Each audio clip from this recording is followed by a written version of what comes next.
Her YouTube channel. Hari ini kita bakalan bahas hal-hal yang sedikit intim bersama Dr.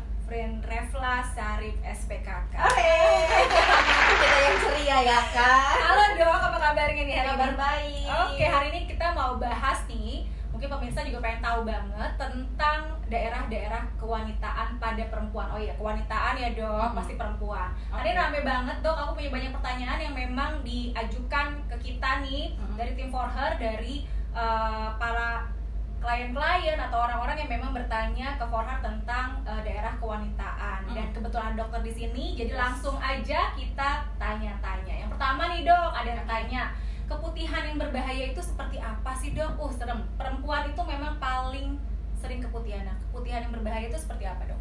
Oke, makasih. Jadi sebenarnya gini, 1 dari 3 wanita itu pasti pernah mengalami keputihan. Minimal itu 1 kali dalam seumur hidupnya. Itu udah pasti, gitu ya. Berarti itu normal sebenarnya. Normal. Nah, tapi kalau misalkan ditanya keputihan yang berbahaya seperti apa, nah sebenarnya bukan berbahaya dulu nih Mai. Jadi yang normal atau tidak normal. Oh gitu. Karena nggak semuanya juga berbahaya. Jadi kalau yang berbahaya biasanya itu nanti kita ngomongin masalah infeksi menular seksual. Nah itu biasanya lebih berbahaya. Tapi ada juga keputihan yang nggak berhubungan sama si infeksi menular seksual. Nah kalau yang tidak normal itu biasanya warnanya bisa putih, bisa kekuningan, kehijauan, atau bahkan ada seperti darah ya, kecoklatan kayak gitu. Terus juga bau, ya baunya itu bisa bau amis ya, kayak ikan asin ya katanya ya kan. Jadi atau bau asem banget. Oke. Nah kemudian bisa juga gatel, dan pada saat berhubungan itu bisa nyeri. Kalau misalkan berhubungan. Kalau dari sisi cairnya kan ada tuh, kalau orang yang cair banget nih keputihannya, atau enggak dia kental banget keputihannya, itu gimana bedanya Dok? Kalau misalkan normal atau enggak dulu ya. Kalau misalkan yang dia untuk normal itu yang biasanya kita bilang itu floor albusnya itu fisiologis ya, maksudnya normal, itu biasanya nggak terlalu banyak. Terus udah gitu cairannya itu bening dan sedikit. Ya jadi nggak banyak gitu, nggak yang sampai becek lah ibaratnya ya kayak gitu. Nah itu masih kita anggap normal, dan biasanya terjadinya itu sebelum atau sesudah menstruasi. Berarti sebenarnya nggak apa-apa nih ya. Nggak apa-apa. Gitu ya. Kalau stres juga bisa. Oh gitu. Iya, kalau stres juga bisa. Jadi jangan kaget kalau misalkan tiba-tiba kok nggak pernah keputihan, terus habis itu kayak ada keputihan, tapi kalau lagi stres itu bisa. Oh gitu. Ya. Jadi pastikan jangan stres ya para wanita-wanita di rumah itu bikin keputihan. Iya. Itu komplit ya untuk keputihan. Kita nomor 2 nih Dok, ada pertanyaannya. Bagaimana cara mencuci vagina yang baik dan benar? Oh itu memang luar biasa. Ada yang bilang harus dikorek katanya vaginanya Dok. Dulu pernah pakai apa nih? Pakai jari supaya bersih gitu loh katanya, sampai masuk tuh jari ke dalam. Itu gimana Dok? Kalau dikorek pakai jari ya itu nggak boleh sih sebenarnya. Oh gitu. Karena pertama kan higienis apa enggak jarinya, ya kan? Terus udah gitu kalau misalkan mencuci yang benar itu sebenarnya cukup di daerah luarnya aja, bagian kulit luarnya aja. Kalau misalkan mau dicuci bagian dalam itu sebaiknya yang melakukan itu dokter, gitu. Jadi dia nanti ada cairan tertentu yang memang untuk ngebersihin bagian dalam. Tapi kalau dilakukan sendiri sebaiknya enggak dilakukan. Oh berarti bahaya ya Dok kalau kita mencuci vagina tuh sampai saking pengennya bersih di dalamnya tuh disemprot Dok, disemprot pakai air semprot gitu biar dalamnya bersih, itu nggak boleh ya? Iya jangan. Kalau semprotannya kenceng juga kan bisa mengiritasi juga, nanti malah timbul masalah lain. Dah gitu deh ya. Untuk ketiga nih Dok, berapa kali sebaiknya mengganti celana dalam nih? Dalamnya kalau perempuan tuh kalau lembab kayak aku nih misalkan keringetan gitu kan 1 hari itu, berapa kali maksimal atau kan minimal deh kita harus ganti dalaman Dok? Kalau gampang keringetan segera diganti. Gitu. Tapi kalau misalkan dia so-so ya, nggak keringetan, nggak lembab ya kayak gitu ya, itu sih 2 kali sehari sih udah oke. Cuman tergantung juga dari bahan celana dalamnya. Jadi sebaiknya itu yang menyerap keringat. Kalau misalnya dia tidak menyerap keringat, biasanya 4 jam itu udah harus diganti deh. Nah kalau celana dalamnya katanya harus yang ketat atau yang longgar. Kadang kan yang longgar itu lebih enak, tapi kan kita perempuan lebih nyamannya agak ketat. Nah ketatnya itu gimana Dok?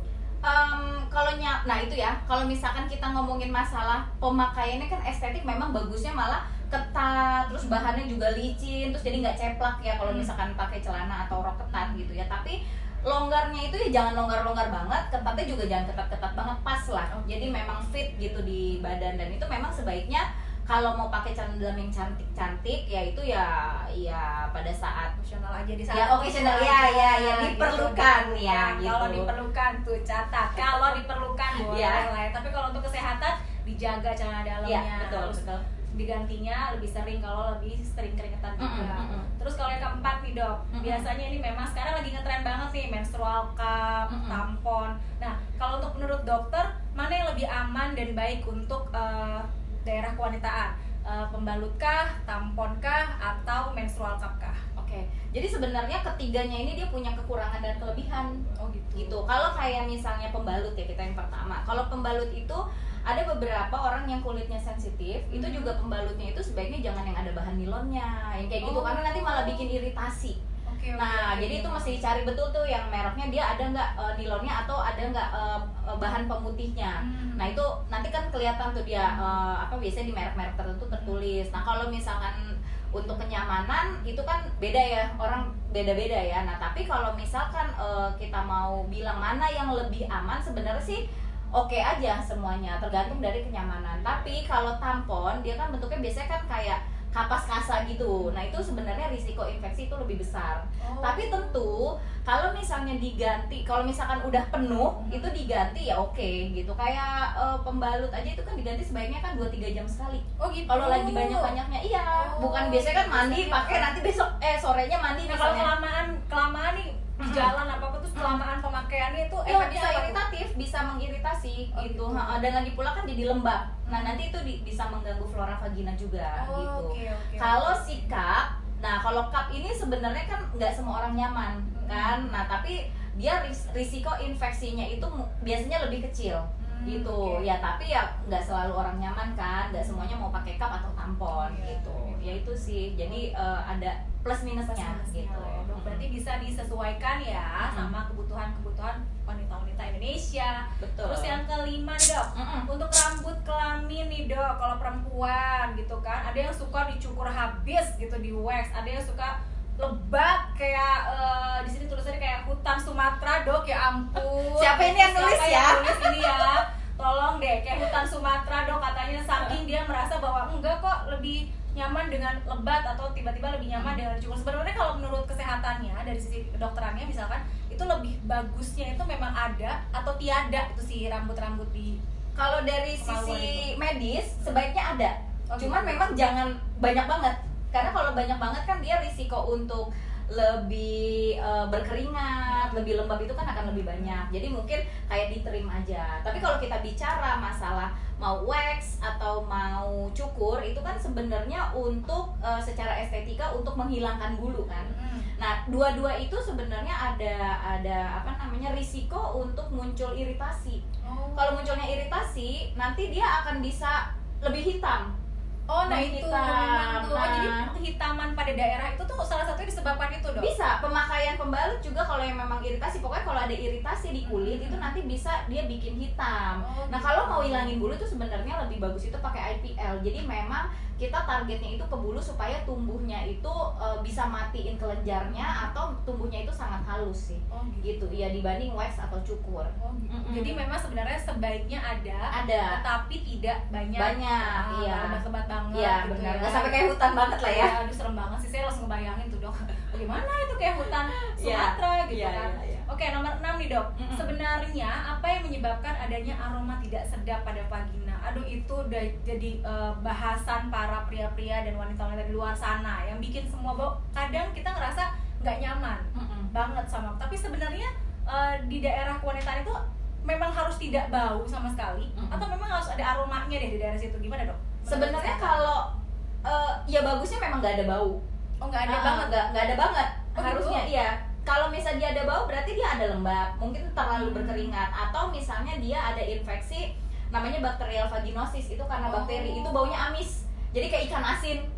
Benar-benar bau ikan asin. Even kitanya sendiri yang perempuan itu nyium. Apalagi yang pasangan kita gitu. Jadi memang itu harus langsung periksa nih dok, kalau tiba-tiba nanti di rumah nih para wanita di rumah tiba-tiba ngerasa banget ada aroma-aroma tidak sedap, langsung konsultasi ke dokter kulit. Betul, iya betul. Karena memang harusnya nggak ada bau sih.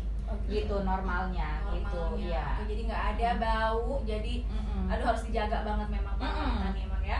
Terus Saya jadi ngintip pertanyaannya. Oh ya. Terus kadang nih dok, ada yang bagian lipatan dekat vagina atau daerah bikini line kita menyebutnya ya.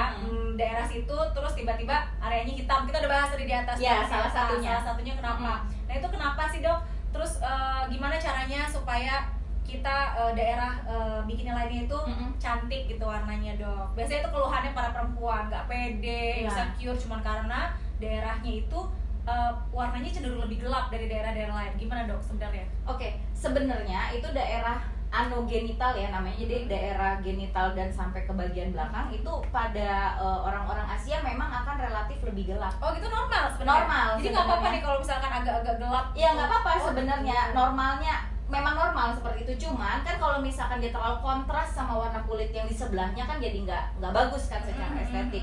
Nah kalau misalkan kita ngomongin masalah penyebab ya itu bisa dari iritasi ya kayak pemakaian pembalut tadi ya, terus udah gitu juga celana dalam yang ketat juga kan dia tergesekan. Pokoknya kalau gesekan-gesekan bisa bikin iritasi. Nah setelah iritasi dia akan jadi menghitam, bisa kayak begitu ya. Terus atau dia ada pernah kena penyakit kulit. Misalnya ada jamur atau jamur baik dari keputihan atau memang jamur kulit itu juga bisa menghitam. Nah terus udah gitu juga kalau misalnya nggak rajin dibersihkan itu juga bisa. Gitu jadi jangan pada malas-malas nih memang ya, jangan malas-malas ngerawat daerah kewanitaannya karena itu bisa bikin gelap. Ya, betul. Jadi kalau misalnya ngerasa ada sesuatu yang janggal nih di bawah, mendingan langsung konsultasi ke dokter spesialis kulit dan kelamin ya. Jadi semuanya bisa teratasi ya dok. Iya betul. Ya itu bisa kalau mengatasinya nanti ya bisa misalkan pakai sabun pencuci yang bisa bikin cerah atau pakai krim pencerah ya. Tapi boleh tuh. Boleh, tapi memang harus yang khusus diformulasikan untuk daerah situ. Jangan krim muka dipakai daerah situ, itu nggak boleh. Kan ada tuh yang pakai pemutih itu entahlah apa diolesin di situ tuh bahaya nggak dok? Nanti bisa ini nggak? Kalau memang dikhususkan untuk daerah kewanitaan atau organ intim ya, sebenarnya kan ini bisa cewek cowok sih. Gitu itu boleh gitu. Cuman asal jangan dipakai ke yang lain kecuali ada klaim oh ini bisa dipakai. Nah, itu boleh. Cuman yang klaimnya tentu yang memang yang harus berkompeten ya dokter spesialis kulit misalnya. Jadi sebenarnya boleh dia dipakein sabun. Boleh gitu. Iya, gitu ya, boleh. Yang sesuai dengan kebutuhan daerah situ ya.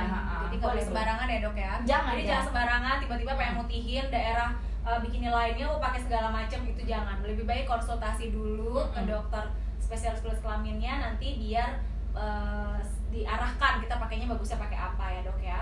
Betul. Kan lagi. Oke nih sekarang yang terakhir nih dok, kasih tips dong cara menjaga area kewanitaan. Oh ini tipsnya harus cucok nih dok, karena banyak pasti yang bakal pengen tahu gimana caranya bikin daerah kewanitaannya sehat dok. Oke, yang pertama tentu yang tadi kita udah bahas itu dihindari. Pakai pembalut juga memang yang bagusnya tidak mengandung nilon atau yang pemutih itu.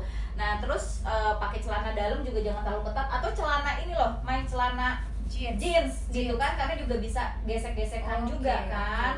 Nah terus setelah itu juga dicuci boleh setiap hari dengan sabun yang khusus misalnya ya untuk daerah intim. Nah kemudian sabunnya boleh masuk ke dalam dong? Masukin ke dalam lubangnya? Nggak boleh. Justru Okay. nanti mengganggu flora vagina, bagian luarnya aja. Gitu. Kalau misalkan memang perlu ngerasanya kayak bagian dalamnya pengen bersih tadi yang kayak Maya bilang, ya itu memang harus ke dokter sih. Gitu. Jangan dikerjain sendiri ya.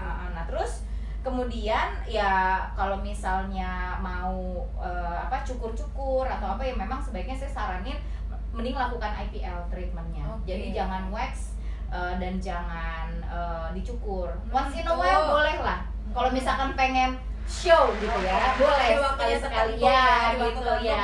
Pengen show dia gimana ya? Langsung terinspirasi nih yang lain. Berarti kalau show boleh ya kan? Kalau di saat yang memang sehat datang aja ke dokter buat dilakukan treatmentnya. Iya betul. Oke, gitu, itu aja nih dok nih. Ya, ada lagi nggak pesan-pesannya deh buat wanita-wanita Indonesia, apa yang harus yang dokter pesankan ke mereka supaya mereka jadi aware nih sama daerah kewanitaan, karena itu penting banget buat para wanita menjaga daerah kewanitaan. Yaitu dibersihkannya setiap hari ya, terus pakainya juga yang sesuai ya dengan daerah situ, area situ. Nah terus udah gitu juga itu ya yang tadi celana dalam segala macam udah dibahas. Dan yang terutama nih mah jadi jangan cuman bagian luarnya aja yang bagus. Ya. Oke. Bagian dalam coba tolong dibikin bagus. Oke, Ya kan? tuh camkan dibikin bagus, daerah-daerah tersembunyi itu memang Iya. harus dirawat. Iya, Walaupun nggak gitu. kelihatan Tapi tersembunyi. kan buat diri sendiri. Tapi memang Iya, ya kan? jadi lebih pede sih dok kalau aku berpikirnya, Iya. dan itu harus memang dijaga oleh wanita Indonesia supaya jadi lebih pede. Iya. Oke, gitu aja dok. Terima kasih banyak atas Makasih. waktunya nih, udah menyempatkan diri datang ke sini, dan Iya. lagi-lagi dokter Efla selalu menyempatkan diri untuk For Her lah Iya. pastinya.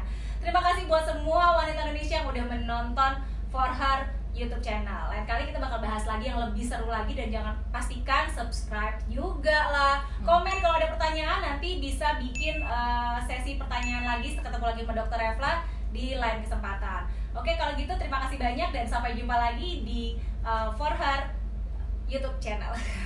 Bye bye.